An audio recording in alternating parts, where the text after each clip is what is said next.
Bonjour à chacune et à chacun. Quelle joie de se retrouver pour un nouvel atelier. Cet atelier a pour thème être vrai avec soi grâce à l'humanithérapie. Être vrai avec soi est une étape essentielle pour son développement personnel, notamment pour l'estime de soi et bien sûr la confiance en soi. Je suis Florence Barré, conférencière, coach humoriste et experte en santé émotionnelle. Et j'aime à accompagner avec cœur les êtres sensibles à cultiver plus de confiance en soi, notamment grâce à l'humanithérapie. Je suis créatrice de l'humanithérapie qui est cet art de vivre qui consiste à poser plus d'humanité vis-à-vis de soi, des autres et de ce monde. Et nous allons le voir, mes amis, avec le thème que nous sommes en train d'aborder, être vrai avec soi. Les outils de l'humanithérapie sont extrêmement précieux. Effectivement, pour les clés que je vais vous proposer, vous allez voir que la bienveillance intervient par rapport à notre environnement, notre manière d'être vrai vis-à-vis de cet environnement. Par rapport à être vrai vis-à-vis de notre comportement. Être vrai par rapport à nos capacités. Être vrai par rapport à nos croyances. Être vrai par rapport à notre identité, qui je suis. Et être vrai par rapport à ce qui nous anime. Alors voyons ces 6 points essentiels. Le premier, être vrai. Des clés pour être vrai vis-à-vis de notre environnement.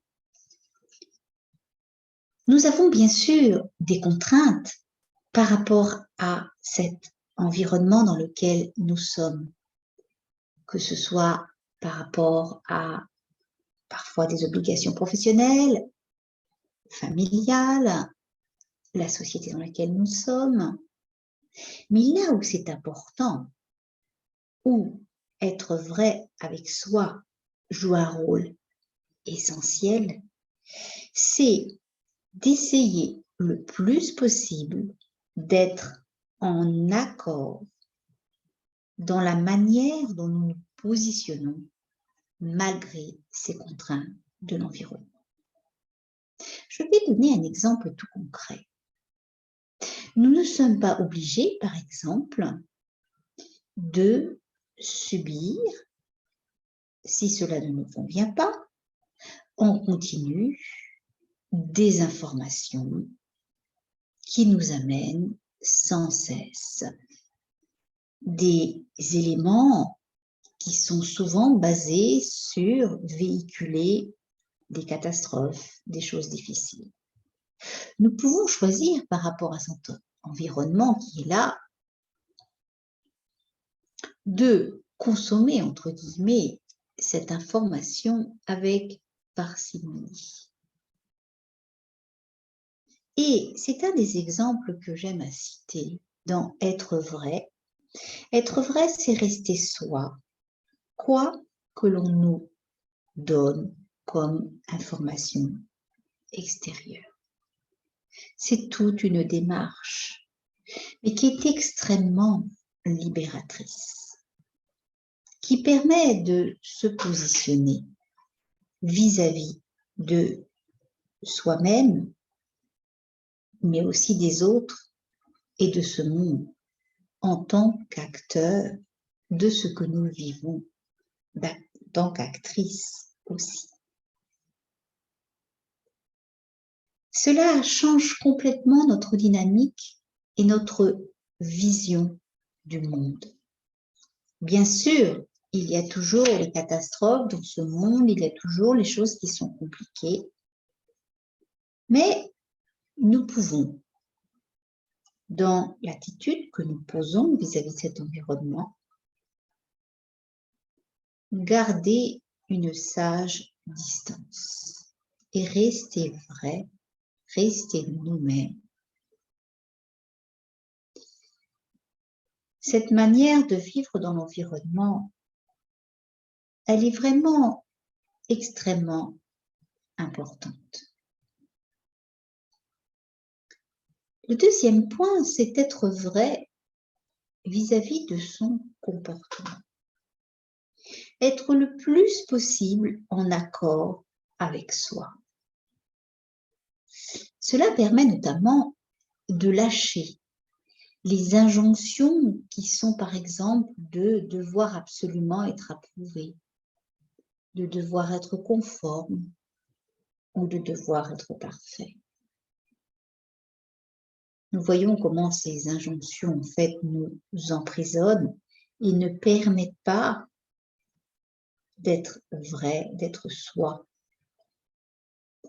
et ne permettent pas de ce fait d'avancer dans une estime de soi qui est nécessaire pour arriver à la confiance en soi. Plus vous allez vous oser au niveau de votre comportement, être vrai, c'est-à-dire de vous comporter de la manière la plus respectueuse pour vous-même, compte tenu de ce que vous sentez comme réactions qui peuvent se poser. Le troisième aspect, c'est être vrai et oser croire en ses capacités. Il s'agit là de repérer ses compétences, d'oser les valoriser pour les utiliser et les augmenter. Vous allez tester la capacité d'augmenter vos compétences, d'augmenter vos capacités à poser des choses qui sont constructives. Les personnes qui sont dans cette démarche de développement personnel sont justement comme vous l'êtes, dans un désir de pouvoir élargir son champ de compétences en lien avec le champ des connaissances. Être vrai, c'est accueillir ce potentiel au niveau de vos compétences, au niveau de vos capacités, et d'oser vous positionner par rapport à cela. C'est important. Par exemple, les personnes qui sont vraies et osent exposer certaines choses dans les commentaires de ces vidéos. Ces personnes sont vraies et par leur témoignage aident d'autres qui se reconnaissent, elles aussi, comme étant des êtres sensibles, avec des réactions qui sont similaires. Qu'en pensez-vous, mes amis? C'est pour ça que je vous invite à réagir. Bien sûr, les petits pouces, les likes, ça fait du bien, mais en complément, exprimez ce qui est important pour vous. Vous aidez aussi d'autres personnes. Être vrai, c'est oser. Oser exprimer. Oser poser ses compétences et ses capacités dans ces interactions que je vous propose. Le quatrième point, c'est d'être vrai en acceptant de repérer les croyances qui nous encombrent. Je vous le disais tout à l'heure, il y a des injonctions que on nous a d'abord imposées étant jeunes, puis que nous avons repris et qui deviennent en fait des auto-injonctions. celle d'être parfait, de devoir se débrouiller seul. Vous voyez comment ces croyances-là peuvent freiner notre démarche d'être vrai, d'être soi-même. Par contre, vous reliez à des valeurs qui sont motrices. Là, vous exprimez votre entièreté, vous exprimez cette possibilité de mettre des choses, par exemple, en partage avec d'autres. Je vous cite cette notion de partage parce que pour moi, c'est une valeur tellement importante, tellement enrichissante. Vous voyez tout ce cœur que je mets à vous communiquer au cours de ces vidéos, de tous ces ateliers que je vous offre, des expériences de ma vie, des extraits de tout ce que je continue d'apprendre et que j'applique avec ce que l'humanithérapie, cette bienveillance qui est posée de façon à avancer de la manière la plus constructive possible. En plus des valeurs, il y a qui je suis. Être vrai, c'est vraiment repérer la personne que je suis et surtout ce qui est bon pour moi. Notamment, si je suis un être sensible, c'est de lâcher cette injonction de devoir maîtriser toutes mes réactions affectives. Non, il est beaucoup plus essentiel de s'attarder à accueillir avec bienveillance tout ce qui se passe en soi, pour s'occuper de qui je suis, de mon identité, de l'être que je suis, tout en sachant que cet être est éternellement en construction, en avancée. Si par exemple, parce que je suis un être très sensible, j'ai besoin de moments pour moi, pour me ressourcer. Je suis vraie en me les accordant, même si c'est des courts moments, parce que la vie, avec les obligations qui sont, prennent de l'espace-temps, même si c'est des courts instants. Ces courts instants posés régulièrement, si c'est mon besoin, me permet d'être vrai avec moi-même et de ce fait d'être vrai aussi avec les autres. Mais le sixième point essentiel, c'est d'être vrai par rapport à ce qui m'anime au plus profond de mon être, à ce qui me relie, à quelque chose de plus grand que moi, sur quel sens je donne à ma vie.